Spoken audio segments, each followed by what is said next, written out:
Okay,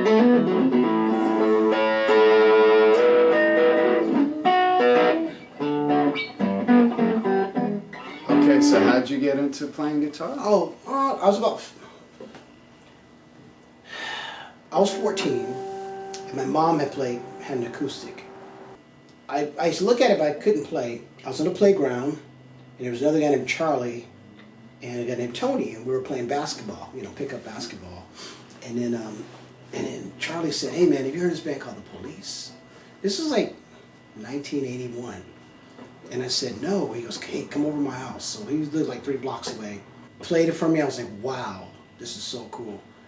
And then he goes, "Have you heard of Van Halen?" I go, "No." He said, "Play some Van Halen." I'm like, "Man, this is cool."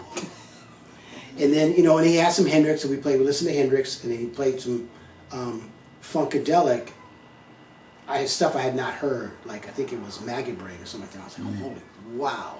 He played me some Rush, and he said, "Listen, man, my dad's buying me some drums, and I want to start a band. So here, do you want to be in a band?" I go, "Man, I can't play." He goes, "All right, so here's the deal. Get yourself a guitar, get an amp. Tony's going to get a bass and an amp.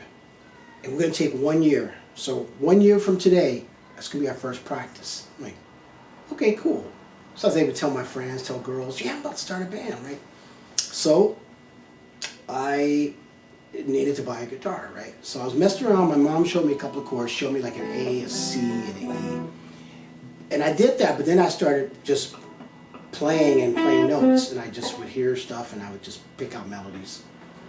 And so then my grandfather at the time, he would do side work, like clean apartments and this and that. And him and my grandmother had some property in East LA, and someone moved out and he had to repaint the inside of the apartment. And so I wanted to buy this guitar, and he said, "Well, if you help me this weekend, I'll give you the money to buy the guitar." Cool. After like 2 hours, I was like, "Oh my God, I can't do this. It's too much work." It's like 15, right?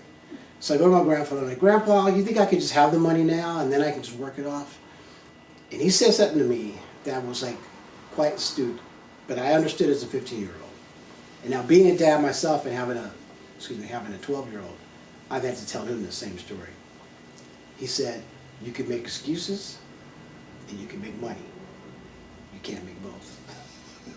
So I had to work that whole weekend. Got the money, hopped the bus, went into this called Collateral Brothers pawn shop. I don't know if it's still there.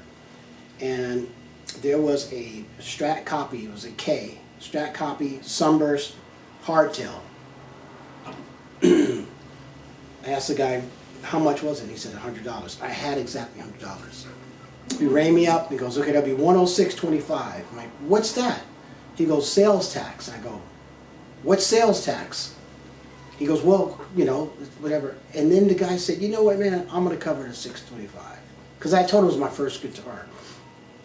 And they did that. And then one of our neighbors bought me a little amp as a gift. And I just sat and I played and I listened to everything. And one of my favorite guitar players, and actually after having never met him but talked to him on the phone, and I told him the story, is that I was listening to Ray Parker Jr. and I was listening to like this guitar. Who's playing this guitar? He's got this thing going like.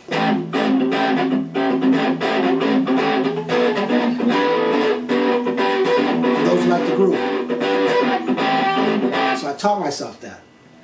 And then I looked on the back of the record, it says Paul Jackson Jr. So I had that name in my head. Then Thriller comes out. I'm looking at the credits. Paul Jackson Jr. This guy's on everything. All these records. How does this guy get on everything? And then I said, you know what? He must really practice a lot. So I'm going to practice a lot. So years later, he calls up True Tone, and his name comes up on the phone. I'm like, is this that dude, you know? And he's like, yeah. And I talked to him for like 10 minutes. Couldn't have been a nicer guy, you know. But hearing things that really dug. And then also, I love the way he played, his whole touch, you know.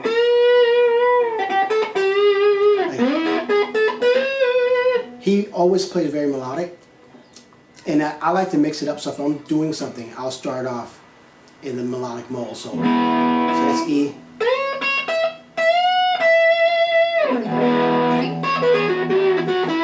start getting all serious. And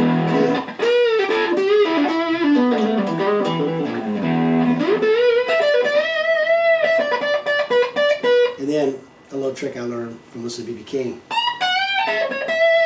So you do that bend and that. Blend all it together, you can fool a lot of people.